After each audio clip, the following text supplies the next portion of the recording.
তো গাইস আমি এখন আছি Sheikh Sadi Rowmari beach.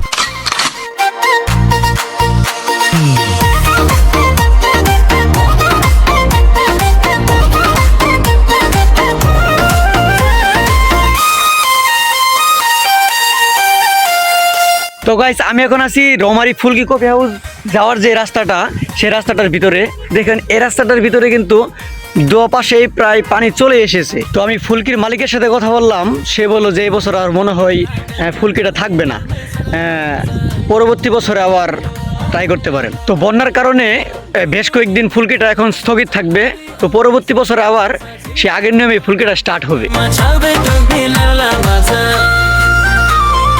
Timar korli halera tu hai to bedesa Timar korli halera tu hai to bedesa Timar korli halera tu hai to bedesa Timar korli halera tu hai to bedesa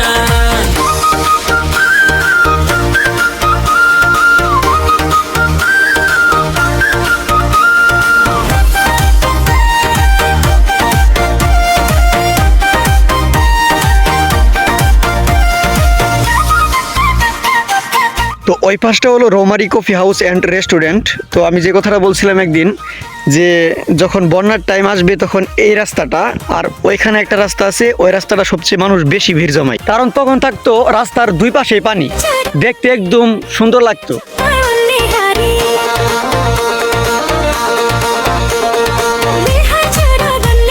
তো বন্ধুরা এখন এসে পড়েছি সেই রৌমারী বিলে। তো রৌমারী বিলের শুরুটাই হচ্ছে এই রাস্তাটা। তো বন্ধুরা একমাত্র এই রাস্তাটার কারণেই আমাদের এই রৌমারী বিলটা জামালপুরের ভিতরে খুব দারুণভাবে জনপ্রিয়তা লাভ করেছে। আর উজোই পাশটা হচ্ছে রৌমারী ফুলকি কফি হাউস, ঠিক আছে। আর এই যে এইটা হচ্ছে, আমি একটা জুম করে দেখাই, যে এইটা হচ্ছে Roumari coffee house and restaurant. তো বন্ধুরা আমি যদি আর কয়েকদিন পরে ভিডিওটা করতাম, ধরেন 15 দিন পরে যদি আমি এই ভিডিওটা করতাম, তাহলে আপনারা এই রাস্তার সৌন্দর্যটা খুব ভালোভাবে উপভোগ করতে পারতেন।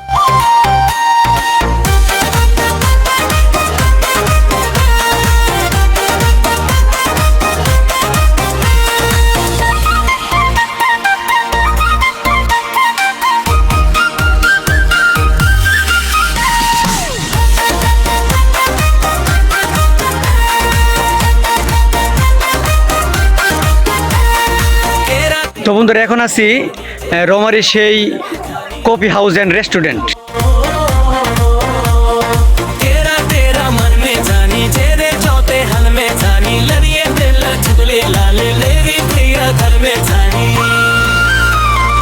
उमर कोडली हालेरा तू हाथे में के जा उमर कोडली हालेरा तू हाथे में के जा उमर कोडली हालेरा तू हाथे में के जा उमर कोडली हालेरा तू हाथे में के जा